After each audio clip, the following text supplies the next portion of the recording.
croissance chrétienne. Est-ce que vous pouvez me dire pour vous que signifie le mot croissance? Le mot croissance. Croissance. Grandir. Ouais, grandir. Donc, chacun le prend la signification. Chaque mot, chacun va le prendre un peu comme il veut, mais c'est vrai qu'en tant qu'enfant de Dieu, il est très important d'avoir une certaine croissance spirituelle qui veut dire aussi qui est avoir cette soif de la parole de Dieu, cette soif de prier, cette soif de connaître, cette soif de découvrir. Donc, dans la croissance chrétienne, il y a une chose qui est vraiment primordiale, qui nous est demandée en premier, c'est de prier Dieu chaque jour. Donc, croissance chrétienne qui est le titre, le premier point est prier chaque jour.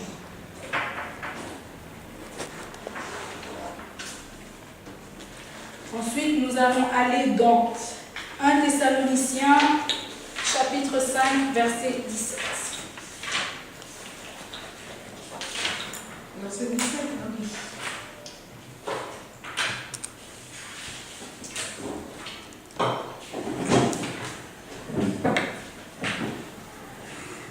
Celui qui a trouvé venir, mais c'est mieux aussi d'entendre que tout le monde soit arrivé à la page. Comme ça, tout le monde peut lire en même temps.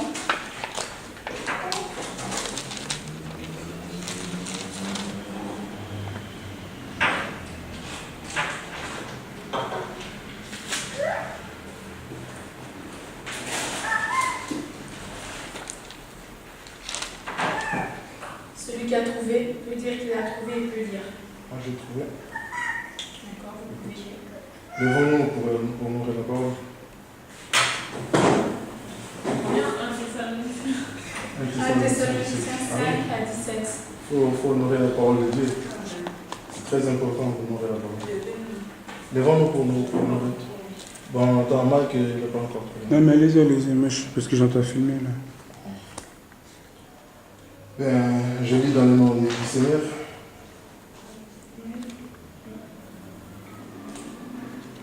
Priez sans cesse. Ok. C'est le verset le plus court que je connaisse. Il y en a d'autres qui connaissent, qui me disent. C'est le verset le plus court que je connais dans la Bible, qui est tout simplement de prier sans cesse. Vous pouvez vous asseoir. Que veut dire, d'après vous, que veut dire prier sans cesse? Que entendez-vous par prier sans cesse? Ça veut dire qu'il faut prier à tout moment sans relâche. Et quelle attitude avez-vous quand on dit prier sans cesse? Est-ce que vous priez? Quelle attitude vous devez montrer quand vous devez prier sans cesse? Est-ce que vous devez montrer que vous priez ou vous avez une attitude différente? Ou comment réagissez-vous par rapport à ça quand vous entendez prier sans cesse? Est-ce que vous priez, vous devez tout le temps prier en marchant? Vous priez, quelle attitude optez-vous quand vous dites prier sans cesse? Quelle attitude avez-vous par rapport à ce petit verset? Comment mettez-vous ça, si vous voulez, comment vous mettez ça en pratique?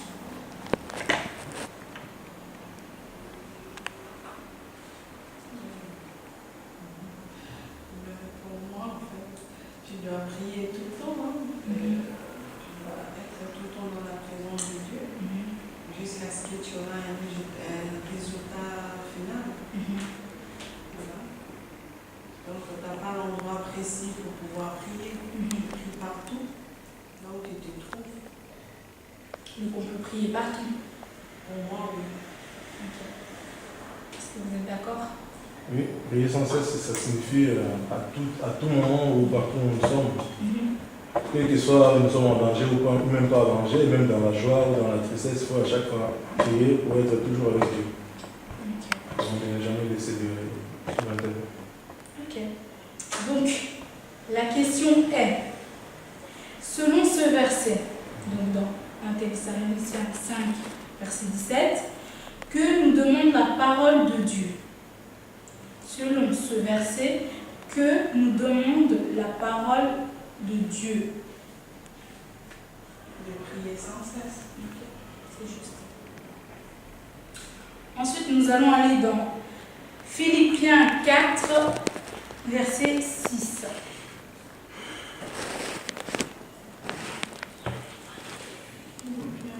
C'est ça. Oui. Philippiens 4, 6.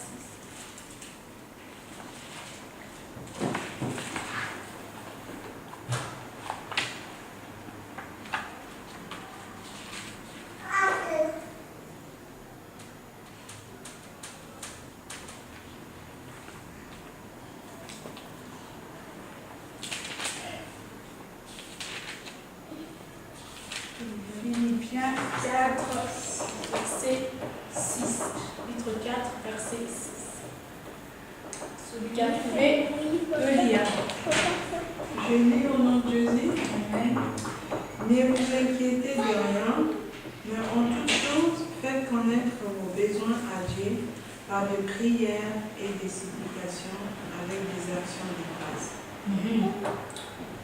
À partir de là, quand nous lisons ce verset-là qui nous dit de nous inquiéter de rien, de demander que tout ce que nous avons besoin, nous demandons ça en prière. Il nous dit qu'il est très important que nous soyons tout le temps dans l'attitude de prière, déjà de 1, et de 2, de tout le temps prier, prier, prier. Car ce n'est que par la prière que nous pouvons demander et que nous soyons sûrs, car c'est écrit dans la Bible, que tout ce que nous demandons, nous recevrons ça, car c'est écrit.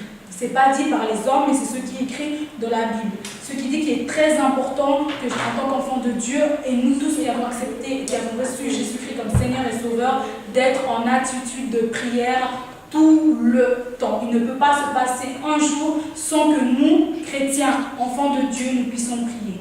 Donc la question qui est, que nous recommande ce verset? Nous sommes toujours dans le point 1, pas dans le point 2. Que nous recommande ce verset? Le verset de Philippiens 4, verset 6.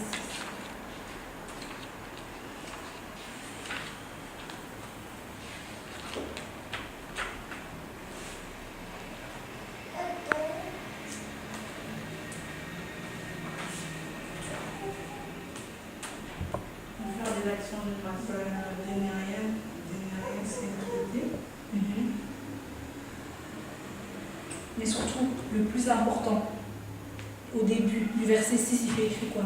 Ne vous inquiétez de rien. Voilà, ne nous inquiéter de rien et de faire quoi encore? Le deuxième point?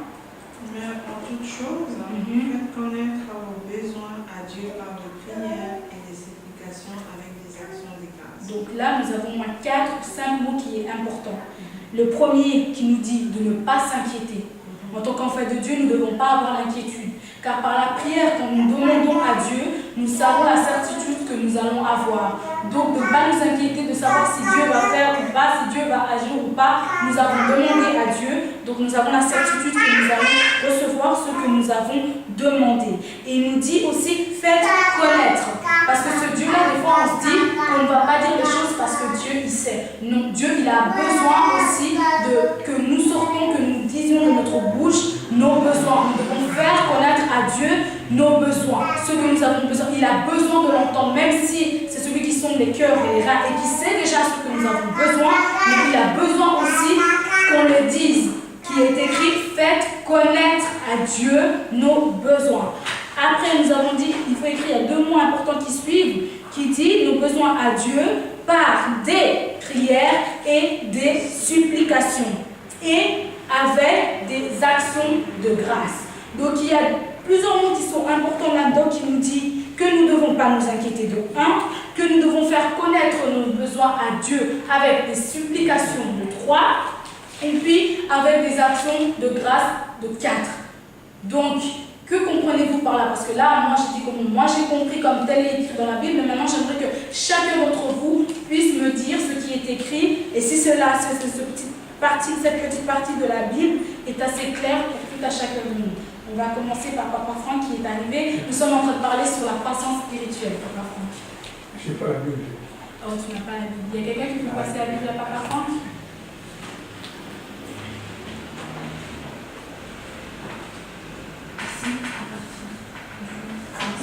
C'est de 4 à 5, c'est de 5 à... De 4 à 6. De là? Non. C'est 6, non? Oui, Philippe 4 et 6. On entend Papa Franck qui dit qu'il vient d'arriver. Est-ce que chacun d'entre vous pouvez-vous me dire que comprenez-vous dans ce verset et comment vous l'avez pris pour vous-même? Parce qu'on a chacun, on a des façons différentes d'interpréter et de comprendre les choses.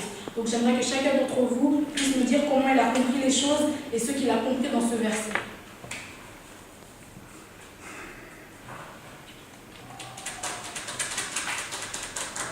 Je peux?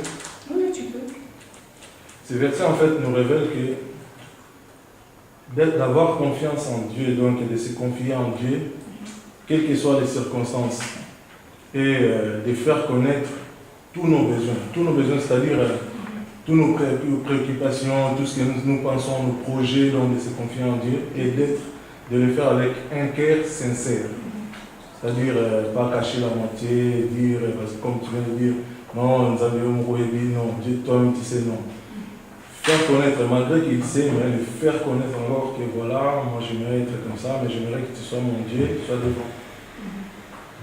Là, nous avons l'avis du frère Bruno. Quelqu'un d'autre peut nous donner son avis? Sinon, je commence à pointer le bout du doigt.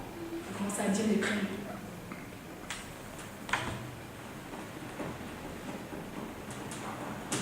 Aurélie, que comprends-tu dans ce verset?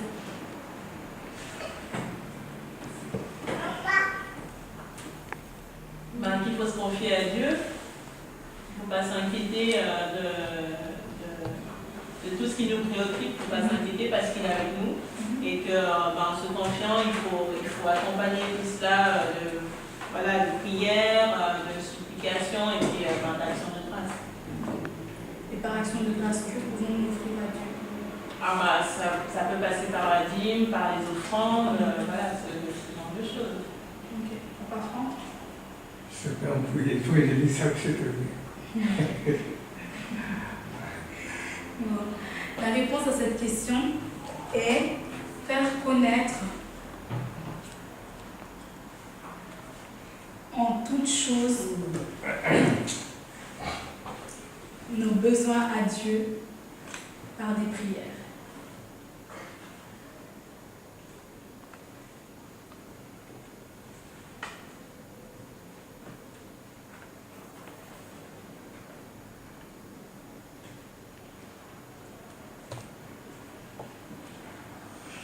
Nous avons fait le point 1, nous descendons dans le point 2. Le titre qui est Lire la parole de Dieu chaque jour. Le premier point était prier Dieu chaque jour. Le deuxième point est lire la parole de Dieu chaque jour. Nous allons lire dans Josué chapitre 1, verset 8. Verset combien? Verset 8. Les deux? 1, verset 8. Josué 1, verset 8.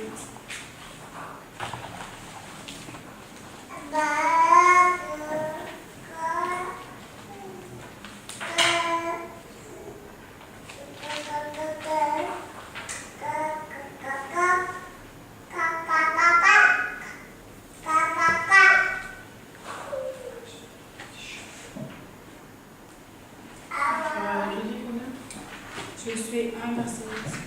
Chapitre 1, verset 8. Ça va, comment tu trouves? J'ai compris que vous êtes 164. Page 164.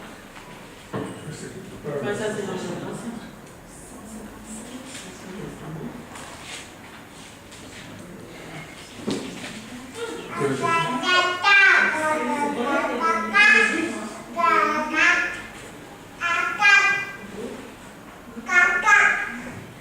Celui qui a trouvé pour lire, parce que moi j'ai pas ma Bible avec moi, donc Josué 1, 8.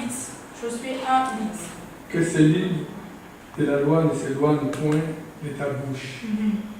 Médite-les jour et nuit pour agir fidèlement selon tout ce qui est écrit.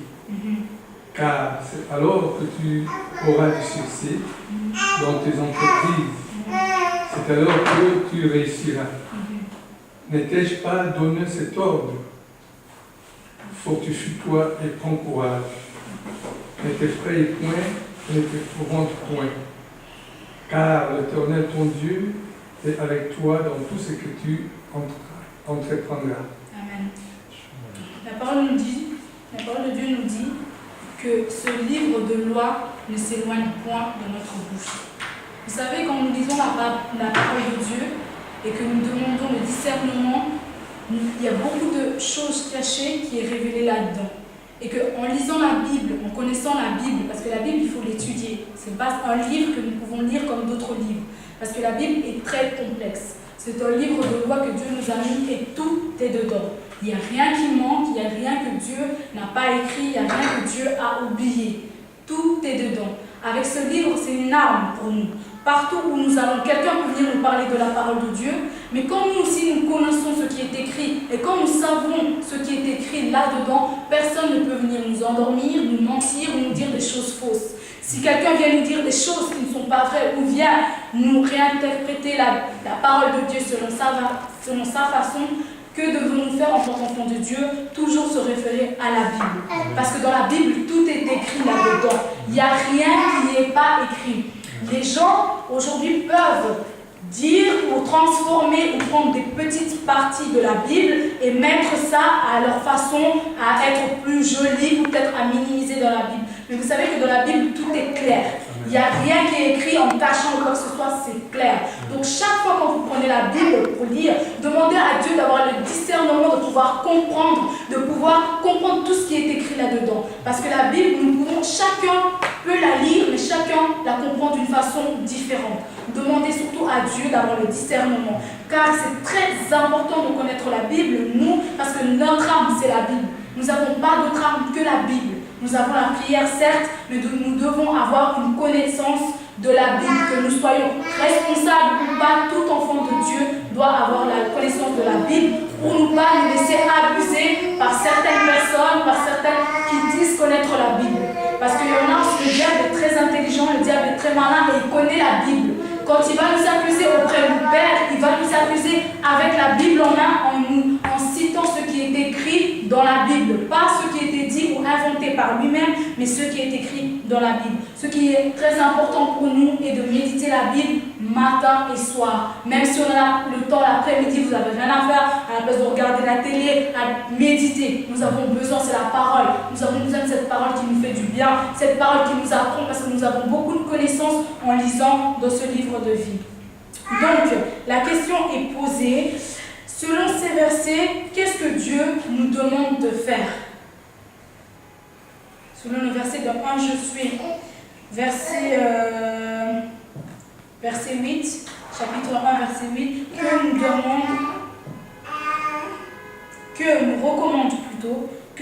qu'est-ce que Dieu nous recommande dans ce verset? Si vous avez bien suivi, il y a un mot-clé au début qui est écrit, qui est dit.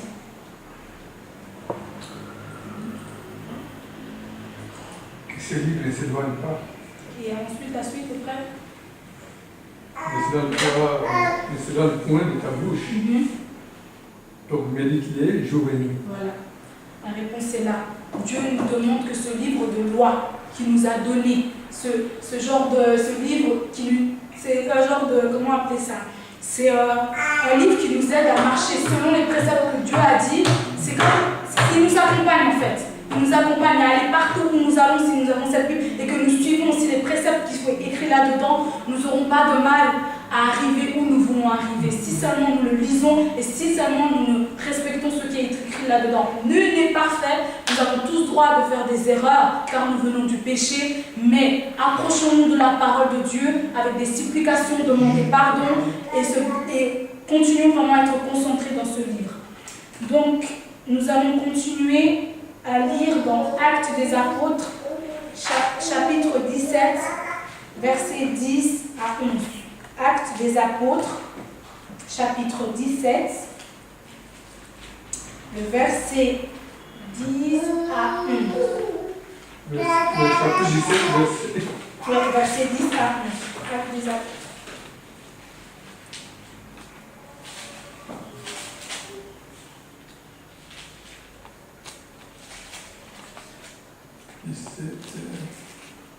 Verset 10 à 11.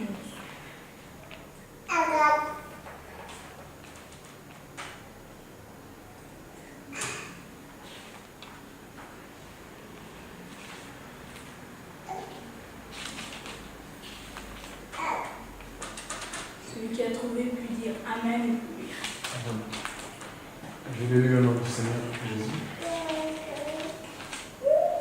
Dès que la nuit fit venir, les frères, C'est quel verset ça? Chapitre 17, versets 10 à 11. Dès que la nuit fit venir, les frères firent partir Paul et Silas pour Bérée. Quand ils y arrivèrent,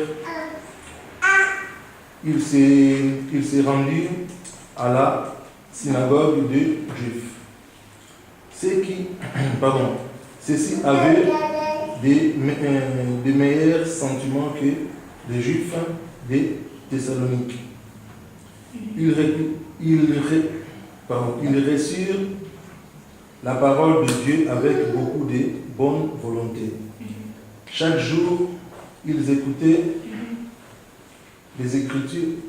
Ils écoutaient les Écritures pour vérifier, l'étudier des propos de Paul.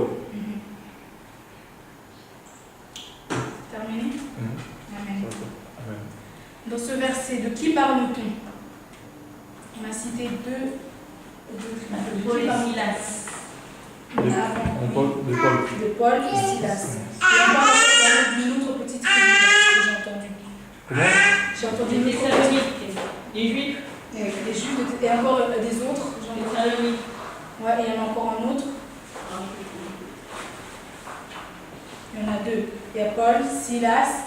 Aurélie, tu viens de dire les Juifs de Thessalonique. Et il y en a encore un autre. Les femmes grecques. Donc les Juifs de Thessalonique et de Berce. Bérée et des Bérées. C'est ceux-là. Paul et Silas, ils sont de Bérée. Non. Silas pour Bérée. Et on nous dit, à ce moment-là, que faisaient les Juifs de Bérée et pourquoi? On vient de lire, le frère Boudou vient de le lire vers la fin, il vient de donner la réponse à la fin. Qu'est-ce qu'ils faisaient? Qui, les Juifs? Les Juifs et de Bérée et de Thessalonique. Que faisaient-ils à la fin? Je vais voir si ce qu'on leur disait était exact. Et pour voir ce qu'ils disaient était exact, ils faisaient quoi? Pour voir si c'était exact, que faisaient-ils? Ils examinèrent la parole de Dieu. Voilà, ça revient un peu, c'est ce que je viens de dire avant, de bien examiner la parole de Dieu. Examiner la parole de Dieu qui veut dire aller dans la Bible, aller voir ce qui est écrit, parce qu'on leur disait, ils entendaient, même moi je suis là, je peux vous dire quelque chose de faux, mais vous, en même temps, vous avez la Bible devant vous, vous allez tout de suite voir, vous allez tout de suite comprendre que ce qu'elle nous a dit, c'est faux. À partir de ce moment-là, vous aurez le discernement de comprendre ceux qui sont vrais et ceux qui ne prêchent pas la bonne parole. Amen. Donc, la question qui est que faisaient les Juifs de Bérée et pourquoi? Ils examinaient chaque jour les Écritures pour voir si ce qu'on leur disait était exact. Les Juifs De Bérée et pourquoi?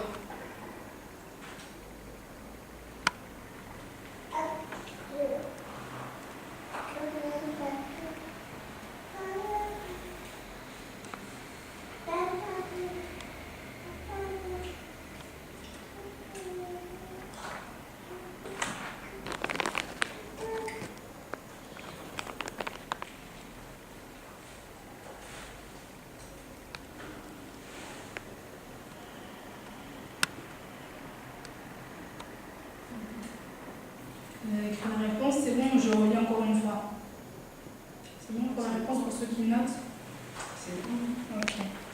Nous allons passer dans le point 3. Le titre est Obéir à Dieu à chaque moment. Par là, vous allez mettre 3 petites barres qui vont se suivre, ou 3 petits points, parce que nous aurons 3 questions. 3 petites questions qui vont en bas. Et pour ce point 3-là, nous allons lire dans Jean, chapitre 14, verset 21.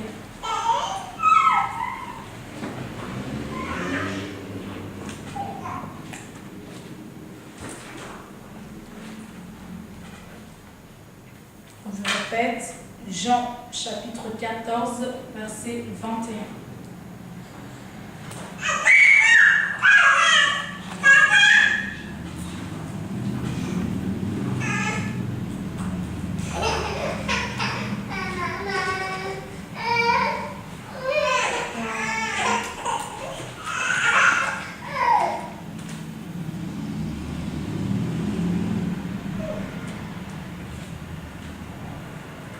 Jean 14, verset 21.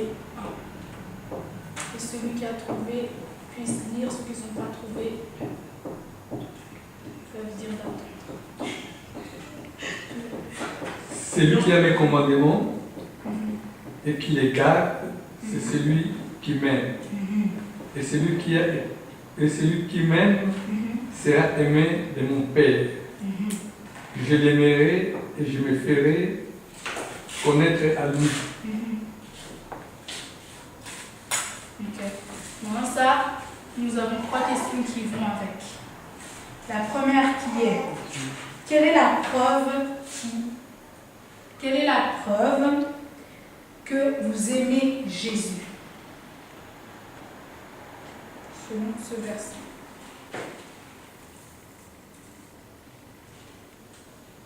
Quelle est la preuve que vous aimez Jésus? En relisant ce verset, quelle est la preuve que vous aimez Jésus? Ses commandements. Voilà. La première question à poser est en respectant ses commandements. En vivant selon sa volonté.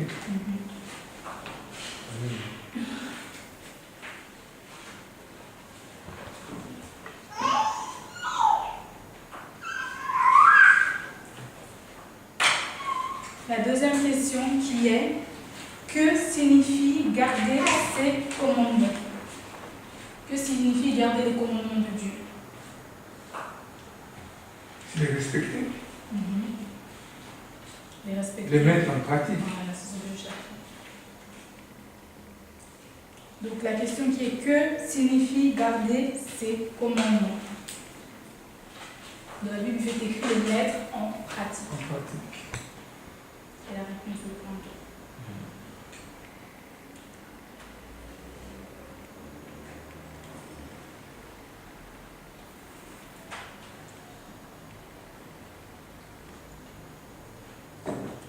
Ensuite, nous avons la deuxième question qui est, quels sont les résultats de votre amour pour Jésus?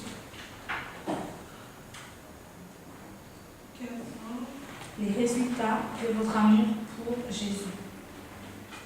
Donc en gardant ce commandement, il se fera connaître à nous.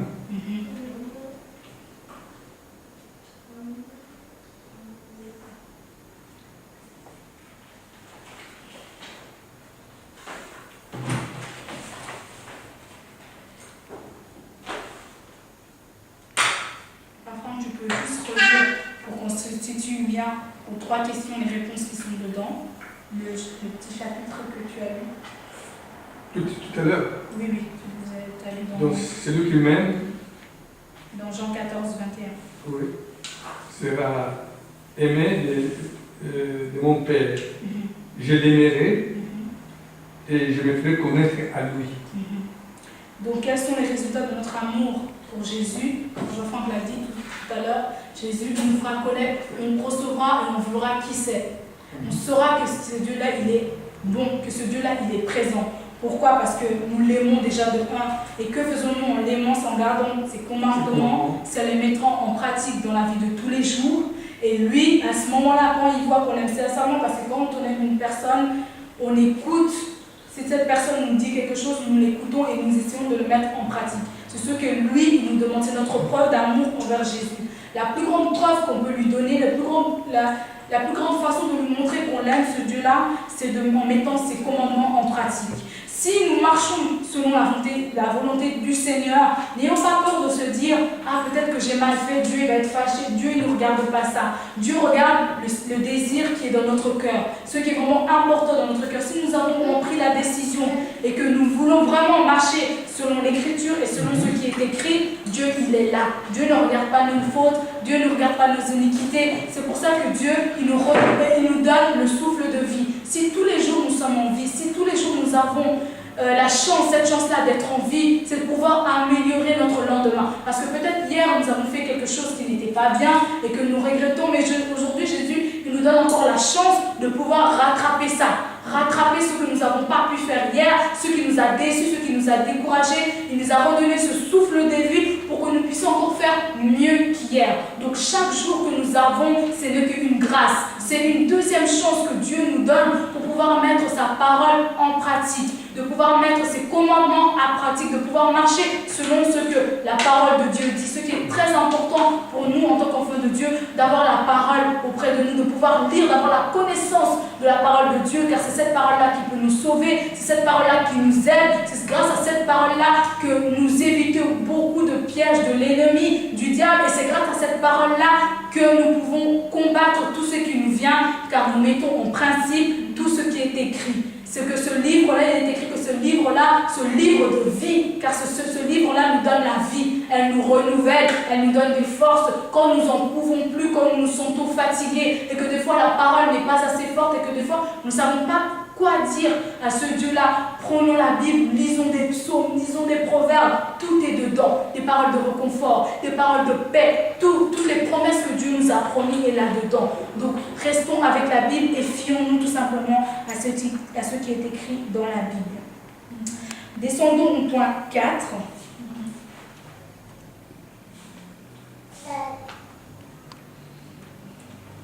Nous, en tant qu'enfants de Dieu, en tant que choisis, en tant que rachetés de l'Éternel, le point 4 qui dit « Nous devons témoigner de Christ par notre vie et par nos paroles. » Témoigner Christ par votre vie et par vos paroles.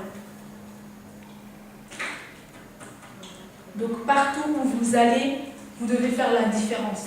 Partout où vous marchez, vous devez avoir qu'un seul nom, un seul nom en bouche. Témoignez ce qu'il a fait pour vous, témoignez son nom, témoignez tellement qu'il est bon. Vous ne savez pas, peut-être des fois nous marchons dans la rue, nous avons besoin des gens qui ont juste besoin qu'on leur parle de ce Dieu-là. Des gens qui ont juste besoin que leur vie soit touchée. Parce qu'une seule parole, on dit que la terre a été faite par la parole. Donc une seule parole, nous ne savons pas la capacité que nous avons de notre parole, de nos conseils. Témoigner Jésus dans tout ce que nous faisons. Une seule parole peut sauver un frère, peut permettre à une sœur de se remettre en question, peut permettre à un autre qui était au désarroi. Il ne savait plus quoi faire. Mais nous, par notre témoignage que nous avons de Christ, témoigner Christ, c'est quoi? Témoigner Christ, c'est pas simplement dire le Dieu de Jacob, le Dieu de Joseph, le Dieu de Moïse, le Dieu de Noé, mais dire aussi ce Dieu-là, mon Dieu à moi, qu'est-ce qu'il a fait dans ma vie? Témoigner Christ, c'est ne pas trouver que de noms majestueux à lui dire des noms qui n'existent pas, inventer que de bons noms. C'est tout simplement témoigner ce que Christ a fait dans notre vie. Quand vous trouvez un frère, quand vous allez trouver une soeur, lui parler de Dieu, lui parler comment Dieu vous a changé, lui parler de Dieu comment Dieu vous a fortifié, lui parler de Dieu comment votre nouvelle vie est maintenant que vous avez Dieu dans votre vie, malgré vos faiblesses, malgré vos moments de doute, mais vous savez qu'il n'y a qu'une seule personne auprès de qui vous pouvez fier vos problèmes, une seule personne qui a la réponse à vos problèmes. La réponse à vos problèmes, vous demandez. Dans la Bible, il fait écrire prier. Nous avons lu un peu plus haut qui nous dit prier sans cesse. Prier. Lisons dans le livre de Bible. C'est pour ça que nous avons. La Bible doit être un livre que nous avons avec nous. La Bible doit être un livre que nous nous promenons partout avec. Parce que maintenant, les gens nous confrontent à ce que nous savons. Vous allez venir, vous allez lui parler de Dieu. Il va te dire, mon frère, ma soeur, où est-il écrit? Où cela est écrit? Parce que ce que tu me dis, je veux bien croire ce que tu me dis. Mais moi, je veux le voir aussi. Parce qu'il y a beaucoup qui ne croient plus. Parce qu'ils ont été abusés. Ils ont entendu. Ils ont trop entendu des belles paroles qui disaient Dieu va te rétablir, Dieu te donnera la prospérité, Dieu te donnera la richesse. Mais il se dit, mais dans quelles conditions? Parce que Dieu nous a promis, certes, tout ça parce que c'est dans la Bible, mais que devons-nous faire pour arriver à cela? Nous ne pouvons pas marcher d'une certaine façon et prétendre à ce qui est écrit dans la Bible, car nous ne marchons pas selon ce qui est écrit dans la Bible. La Bible nous recommande d'être toujours, avoir ce livre. Ce livre est un livre très important. Avec ce livre-là est une arme. C'est une arme puissante que nous avons. Des fois, nous pensons que nous sommes rien, mais si nous savons quelle arme que Dieu nous a laissée, si nous savons que tout est écrit là-dedans, nous n'allons pas craindre. Nous allons craindre personne. Et puis, nous-mêmes, entre nous, nous sommes tous, il est écrit dans Matthieu 23 qui nous dit allez-y et faites des nations des disciples de Dieu. Nous devons chercher à faire des autres, croyants ou non, leur parler de Dieu et que cette parole ait un impact dans leur vie, que nous puissions faire d'eux des rachetés aussi, ramener. Nous devons avoir cette soif de pouvoir ramener des gens à Dieu car tout est écrit là-dedans. Nous avons tout, il ne nous manque rien du tout. Nous avons tout ce qu'il nous faut en tant qu'enfants de Dieu. Nous avons la parole, nous devons prier, nous avons tout. Nous allons à l'église, nous dit, il fait écrire pas vu que nous avons reçu gratuitement et nous devons donner gratuitement. Parce que la parole qui est en nous, elle a été semée. Nous, on sème, nous avons des bergers, nous avons des frères, nous avons des évangélistes, nous avons des apôtres, nous avons des prophètes, nous avons des gens que Dieu a envoyés comme bergers pour pouvoir nous aider à pouvoir suivre cette parole. Et cette parole que nous recevons ne doit pas rester que dans les quatre coins de l'église, ne doit pas rester dans les quatre coins de nos murs, de nos maisons, mais déranger. Déranger avec la parole de Dieu, déranger. Nous qui avons reçu, nous qui savons que nous avons ça, nous devons déranger. Donc, nous allons lire dans Jean chapitre 15, verset 8. Jean chapitre 15, verset 8. La question, le titre était « Témoigner de Christ par votre vie et par vos paroles ». Jean chapitre 15, verset 8.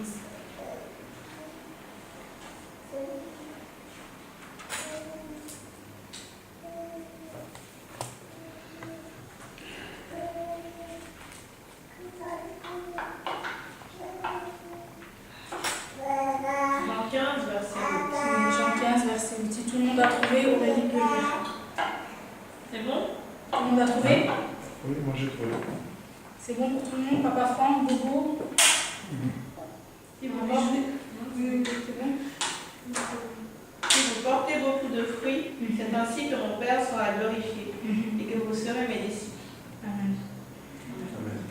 La question qui est, selon ce verset, comment pouvons-nous mieux glorifier Dieu? Selon ce verset, comment pouvons-nous mieux glorifier Dieu? Comment pouvons-nous mieux glorifier Dieu? Selon ce verset. Important de beaucoup de fruits. Il faut porter beaucoup de fruits, il y a tout le temps, le comportement, la façon de se conduire dans la vie. D'accord, maintenant entendez-vous par fruits? C'est quoi les fruits de Dieu? C'est quoi? Les fruits, c'est Dieu,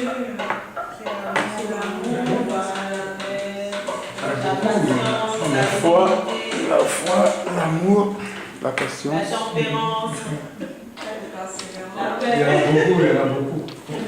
porter des fruits, c'est-à-dire, là Dieu nous demande en fait de porter plus de fruits, c'est-à-dire L'amour, la maîtrise de soi. et ramener encore beaucoup d'âmes en Dieu.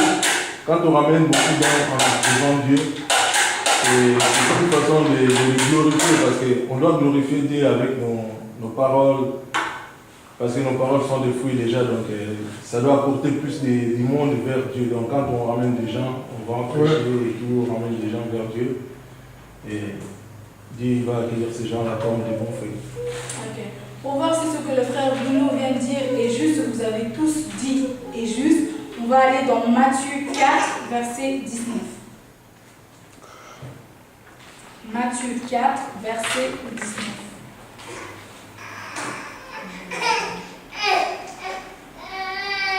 Matthieu 4, verset 19.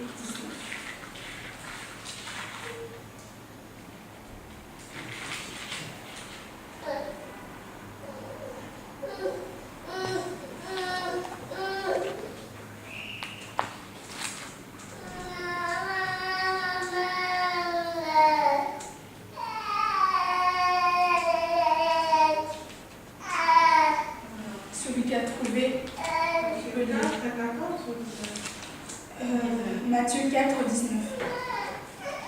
Il est dit, Tout le monde, attendez, tout le monde a trouvé? C'est bon? il est dit, suivez-moi et je vous ferai pécheurs d'hommes. Aussitôt, ils laissèrent le filet. 19. Matthieu 4, verset 19.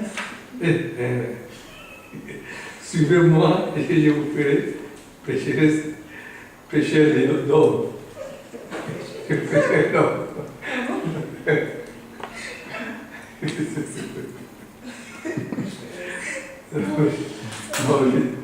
C'est magnétiquement. Alors, d'après vous, on a dit, il est écrit quoi, papa? Comment tu peux répéter, s'il te plaît? C'est verset 19. Suivez-moi et je vous ferai pêcheur d'hommes. Ok. Que veut dire pêcheur d'hommes d'après vous? Suivez-moi et je vous ferai pêcheur d'hommes. Suivez-moi et je vous ferai pêcheur d'hommes. Allez chercher les âmes perdues. C'est aller chercher les âmes perdues. Que vous ferez pêcheur d'hommes, c'est-à-dire que quand vous avez sa parole, vous commencez maintenant à prêcher et puis pêcher les âmes perdues. Là, Ok, ça c'est Papa Franck qui dit. là, en fait, Jésus dit, si vous me suivez, je vais vous enseigner comment aller pêcher, aller trouver des hommes, amener des âmes. Ok, ça c'est Bruno qui dit. Oui. La même chose. La même chose, donc t'es Bruno. Dis-moi comment toi tu ressens la chose. Donc toi t'es Bruno alors. Parce que Non, là, mais allez trouver les âmes perdues. ok, on a mis Tu le l'as à toi. dit, non? On a mis le à toi, ça veut dire quoi pêcheur d'hommes? Pêcheur d'hommes, ça veut dire gagnant d'âme. Suivez-moi et je vous ferai pêcheur d'hommes. Donc, suivez-moi, comme ça je vais vous apprendre comment pêcher. Comment pêcher les âmes qui sont égarées, perdues, délaissées. Évangéliser en quelque sorte. Oui. Ok. Maintenant là, à cette époque-là, Jésus il parlait, il disait à ses disciples. Maintenant nous, que Jésus n'est pas là physiquement, que Jésus est là par le Saint-Esprit, comment nous allons pratiquer cela pour devenir un pêcheur d'hommes? Comment on va faire? Que allons-nous suivre pour devenir pêcheur d'hommes? On devient pêcheur d'hommes parce qu'on le veut, ou que devons-nous faire? Maintenant que là, à ce moment-là, Jésus leur a dit, suivez-moi, je vous ferai pêcheur d'hommes. Donc ils devaient suivre Jésus à ce moment-là pour que Dieu puisse faire d'eux des pêcheurs d'hommes. Maintenant nous, que nous n'avons pas Jésus physiquement, que nous devons-nous faire? Comment allons-nous devenir pêcheurs d'hommes? Aller évangéliser et puis pêcher les âmes perdues. Mais avant de faire ça, avant de pouvoir témoigner, que devons-nous connaître par cœur? Parce que C'est la parole de Dieu. La parole de Dieu Mais qui les est... armes de Dieu, donc c'est Les armes de Dieu qui est... Où allons-nous trouver ça? dans la Bible. Voilà. Donc, à ce moment-là, eux, ils avaient Jésus. Nous, nous avons la Bible. Il nous a laissé ça. Donc, pour aller parler à d'autres gens de la Bible, nous ne devons pas faire les choses philosophiquement. Parler de Dieu parce que nous avons envie de parler de Dieu ou rajouter, enlever. Non, parlons de Dieu avec la Bible. Parlons de Dieu, se référer à la Bible. Quand nous allons parler, trouver des frères et des sœurs pour leur parler de Dieu, pour lui parler de ce qu'il a fait, pour lui parler de ses promesses, etc., nous avons la Bible à côté. Parce qu'à ce moment-là, nous pouvons dire à notre frère, allons-y dans Matthieu, allons-y dans Jean, allons-y dans beaucoup de choses, dans Luc, allons-y partout, c'est écrit. Donc quand nous allons vers des frères et des sœurs pour leur parler de ce Dieu-là dans le temps qui était là, mais ce Dieu-là aussi qui est présent aussi dans notre vie. Donc quand nous allons pour pécher, pour prendre, pour gagner des âmes, car c'est notre travail à tous, nous sommes tous évangélistes quelque part, parce que nous devons tous parler de Dieu et notre travail c'est de gagner des âmes auprès de Dieu. Donc quand nous allons parler de là, nous devons avoir la Bible avec nous, la Bible qui est très importante, parce que maintenant les gens ne croient plus, nous sommes dans un temps où les gens ne croient plus avec la parole. Quelle que soit notre parole que nous allons dire, nous devons toujours nous référer à la Bible, parce que la Bible elle ne ment pas, c'est écrit noir sur blanc, tout est écrit là-dedans. Donc quand nous allons parler de Dieu, nous allons trouver partout où nous... Et il n'y a pas d'endroit où c'est interdit de parler de la parole de Dieu. Nous devons savoir ça, nous ne devons pas nous mettre des limites. Nous ne devons pas nous mettre des limites. Quand nous allons parler de la parole de Dieu, nous pouvons pécher, nous devons gagner des âmes partout où nous allons. Dans un bar, dans la rue, dans le bus, même dans un bureau, partout. Il n'y a pas de lieu, il n'y a pas d'endroit spécifique où Dieu nous a dit que nous devons parler. Il n'y a pas d'endroit spécifique où nous pouvons aller trouver des gens pour parler de Dieu. Partout, parce qu'on dit que le Saint-Esprit est avec nous, partout où nous allons. Il marche avec nous, dans tout ce que nous faisons, le Saint-Esprit est là. Donc ça veut dire que partout où nous allons, nous devons impacter. Les gens doivent nous reconnaître. Les gens doivent même nous fuir quelque part. Parce que ce frère-là, cette sœur-là, quand je vais la voir, elle va encore me parler de Dieu. Parce que c'est comme ça. Nous devons refléter le Christ par nos agissements, par notre parole, par notre façon d'être, par notre façon de s'habiller. Parce que quand nous avons accepté Seigneur et Jésus-Christ, nous avons laissé tout ce qui était avant, donc nous avons laissé tout ce qui est chair pour aujourd'hui devenir saints. Parce que nous disent que nous sommes des petits dieux. Nous devons être comme lui. Nous devons avoir l'image de Dieu doit se refléter en nous. Nous sommes de ce monde, mais nous ne sommes pas comme les gens de ce monde. Nous devons marcher comme selon la parole est dit. Donc aimer, s'aimer, l'amour. Dieu nous a laissé l'amour. Il nous a laissé l'amour. Aimer nos ennemis, s'aimer tout à chacun et pardonner sincèrement les uns les autres. Parce que sans le pardon, nous ne pourrons pas avancer. Sans le pardon, nous ne pouvons pas aller prêcher. Comment allons-nous prêcher pour essayer de gagner des âmes alors que tout le monde sait que ce frère-là ne s'entend pas avec cette sœur-là? Ou ce frère-là, je l'ai vu l'autre fois se disputer avec cette sœur-là. Qu'est-ce que ce frère-là il peut venir me prêcher? Alors que peut-être ce frère-là, il a vraiment quelque chose de Dieu. Mais ce qui fait qu'en sorte que les hommes ne puissent pas le croire ou puissent penser que ce qu'il dit n'est pas très logique ou n'est pas très stable, c'est quoi? C'est son comportement. C'est l'image que nous reflétons. C'est ce que nous donnons. Parce que nous avons et nous devons donner. Mais comment donner? Donner, nous ne sommes pas parfaits, personne n'est parfait. Mais Dieu nous demande d'être comme lui. Dieu nous demande de marcher selon ses principes dans la Bible. Dieu nous demande de faire un travail sur nous pour qu'après nous aussi, nous puissions aider. Nous pouvons être, chacun d'entre nous ici, nous pouvons être une bénédiction pour tout à chacun. Chacun d'entre nous, on peut être une bénédiction. Une bénédiction à travers nous, à travers chacun d'entre nous, nous pouvons toucher quelqu'un. À travers chacun d'entre nous, une vie peut être changée en quelques secondes. Une vie peut être améliorée en quelques secondes. Ne méprisons pas les autres. Ne méprisons pas parce que celui-là boit de la bière, ou parce que celui-là se comporte pas bien, ou parce que celui-là il fume. Si nous avons conscience que nous avons un Dieu des miracles, celui qui peut changer, celui qui peut améliorer, quand nous pensons que c'est impossible pour telle ou pour telle personne, souvenons-nous de ce que Dieu a fait pour nous. Souvenons-nous de où il nous a ramassés.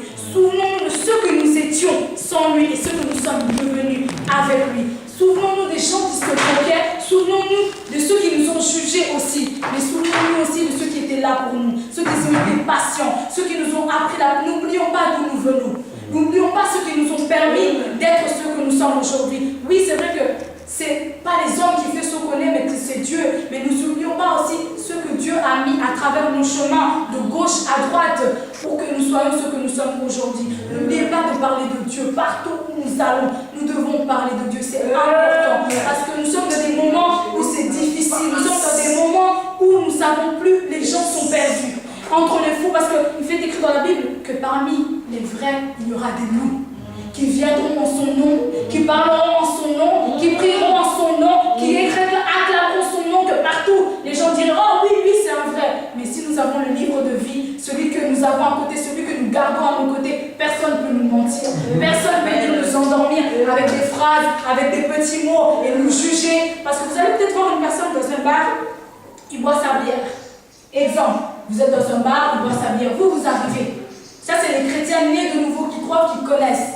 Vous allez juger parce que le frère, il boit sa bière. Mais vous ne savez peut-être pas que ce frère-là connaît la Bible encore mieux que vous.